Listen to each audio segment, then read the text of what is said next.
ৰাজ্যৰ বিভিন্ন ঠাইত অব্যাহত আছে হাতী মানুহৰ সংঘাত। ইয়াৰ ভিতৰত ওদালগুৰি জিলাত এই সংঘাত আটাইতকৈ বেছি।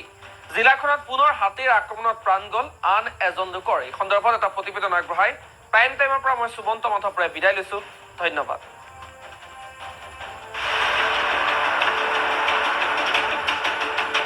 ওদালগুৰিত হাতীয়ে প্ৰাণ ল'লে এজনৰ। নিহত ঔৰংগাজুলি চাহ বাগিচাৰ শ্ৰমিক বাগী উৰাং। ভাৰত ভূটান সীমান্তত বৃদ্ধি পাইছে হাতী মানুহৰ সংঘাত।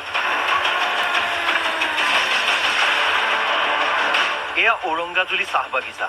বাগিচাত আশ্ৰয় লৈছে বনৰীয়া হাতীৰ এটা বৃহৎ জাকে।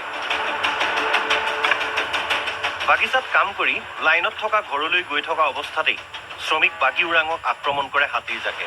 থিতাতে নিহত হয় বাগী উৰাং। তেওঁ ৰেগুলাৰ কৰ্মী হয়।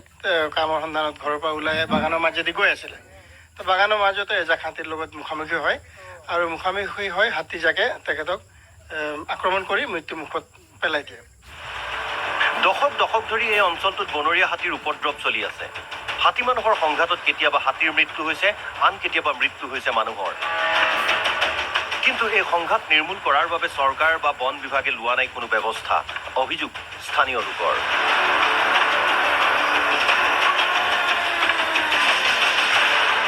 আমাৰ এই ভাৰত ভূটান সীমান্তৱৰ্তী উত্তৰ অঞ্চলত হাতী মানুহৰ সংঘাতৰ সমস্যাখিনি সেই যুগৰ পৰাই চলি আছে আজিলৈকে ইয়াৰ নিয়ন্ত্ৰণৰ কোনো ব্যৱস্থা আমি হাতত লোৱা দেখিবলৈ পোৱা নাই। আৰু যাৰ কাৰণে আজি আমি ক্ষোভিত হ'বলৈ বাধ্য হৈছো। এই মিডিয়া থ্ৰু হৈ কিনে মই হিৰপন্থী দেখাবলৈ মই ইচ্ছা কৰা নাই।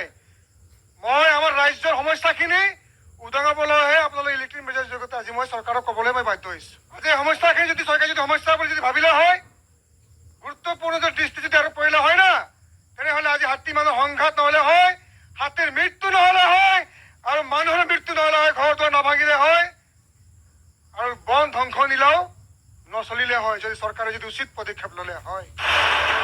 বনাঞ্চল কমি যোৱাৰ ফলতো বাঢ়িছে হাতী মানুহৰ সংঘাত। বনদস্যই এফালৰ পৰা তহিলং কৰিছে হাতীৰ বাসস্থান। তেনে বন ধ্বংসকাৰীৰ বিৰুদ্ধে কঠোৰ ব্যৱস্থা ল'বলৈ চৰকাৰক আহ্বান। চৰকাৰীভাৱে যিখিনি ব্যৱস্থা আছে, মানুহ এৰেষ্ট কৰিব লাগিব, জেলত দিব লাগিব, তেনেকুৱা ধৰণৰ ব্যৱস্থা হাতত ল'ব লাগিব। চাहे এই জংঘল যদি আদিবাসী মানুহ সোমাইছে তাকো এৰেষ্ট কৰক। মোৰ ক'ব লগা নাই, যেনেকৈ বন ধ্বংস কৰি আছে নহয় জানো, তাকো এৰেষ্ট কৰক। খালি গুলিয়াই মাৰিব নালাগে দেই আগৰ নিচিনা, সেইবোৰ ৰিকুৱেষ্ট কৰিম। কিন্তু ৰাজ্যৰ ভিতৰত ওদালগুৰি জিলাতেই হাতী মানুহৰ সংঘাত বেছি।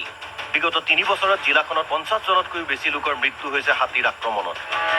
গতিকে ইয়াৰ প্ৰতিকাৰ হিচাপে বন বিভাগে এটা পদক্ষেপ লোৱাটো অতি জৰুৰী।